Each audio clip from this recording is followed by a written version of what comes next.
சாய் பக்தர்களுக்கு என் அன்பு வணக்கங்கள். ஓம் சாய்ராம். என் அன்பு குழந்தையே, நான் உன்னிடம் சொல்லும் செய்தி உனக்கு சங்கடங்களை கொடுக்குமா இல்லை சந்தோஷங்களை கொடுக்குமா என்று இறுதியில் உன் சாயப்பாவிடம் சொல். நீ சொல்லும் வார்த்தைக்காக காத்திருப்பேன். நீயோ எங்கோ இருக்கிறாய். அவர்கள் இல்லத்தில் நடப்பது தெரியாமல் தவித்து வருகிறாய். யாரிடம் கேட்டால் ஒன்றுக்கு இரண்டாக சொல்லி மேலும் சங்கடங்களை அதிகரிக்கிறார்கள் என்று இப்பொழுது நீ பிறரிடம் கேட்பதையும் விட்டுவிட்டாய். நல்ல பழக்கம்தான். உன் சாயப்பாவின் வார்த்தையை கேட்டு நீ இப்படி மாறி இருப்பது எனக்கு சந்தோஷம்தான். அதனால் இப்பொழுது உன் துணையின் இல்லத்தில் நடப்பதை தெரியாமல் நீ தவித்து வருகிறாய் என்று எனக்கு தெரியும்.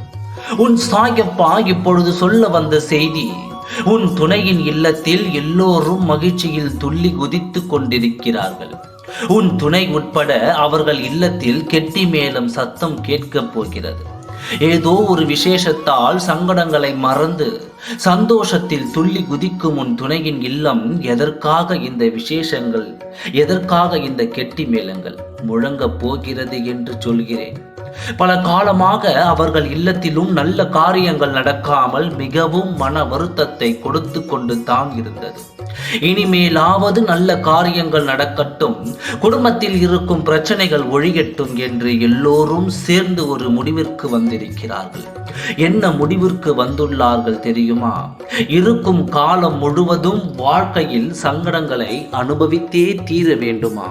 மனதை மாற்றிக்கொண்டு சந்தோஷங்களை பெற என்ன வழியோ அதை நாம் அமைத்துக் கொள்வோம் என்று மனம் திருந்தி இப்பொழுது சந்தோஷத்திற்காக என்னென்ன வழி இருக்கிறதோ அத்தனையும் செய்து வருகிறார்கள். மனதை மாற்றி இருக்கிறார்கள். புரிகிறதா? எதற்கு வேதனை, எதற்கு கண்ணீர் வருகிறது என்று இருந்த இடத்தில் இருந்தால் உன் இல்லம் இருந்து தானே போகும். அடுத்து என்ன காரியம் என்று, சந்தோஷத்திற்கு என்ன வழி என்று உன் வாழ்க்கையை கவனிக்க ஆரம்பித்தால்தான் அந்த வாழ்க்கையில் உனக்கு சந்தோஷங்கள் கிட்டும். உன்னை உன் துணையோடு சேர்த்து வைக்கலாம் என்று முடிவு எடுத்திருக்கிறார்கள். உன் துணையின் சங்கடங்களை போக்கினாலே அவர்கள் இல்லத்தில் மன மகிழ்ச்சி உண்டாகும் என்று புரிந்து கொண்டு உன்னை அவர்கள் இல்லத்திற்கு அழைத்தும் விசேஷங்கள் வைத்து உற்றார் உறவினருடன் சந்தோஷமாக இருந்து உன் வாழ்க்கையை சந்தோஷமாக்கி அதில் அவர்கள் சந்தோஷம் அடையலாம் என்று முடிவு எடுத்து விட்டார்கள். நீ அவர்கள் இல்லத்தால் உன் துணையின் சங்கடங்கள் அதிகமாக பாதித்ததால் தான் இந்த முடிவை எடுத்திருக்கிறார்கள்.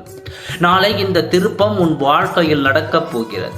நீ நினைத்து பார்த்திராத நிம்மதி உனக்கு கிடைக்கப் போகிறது. உன் துணையின் இல்லத்தில் இருப்பவர்கள் அனைவரும் உன்னை தேடி வந்து உன்னை அழைத்து செல்ல வரப்போகிறார்கள். நம்பிக்கையோடு இரு, நல்லதே நடக்கும். ஓம் சாய்ராம். நன்றி, வணக்கம்.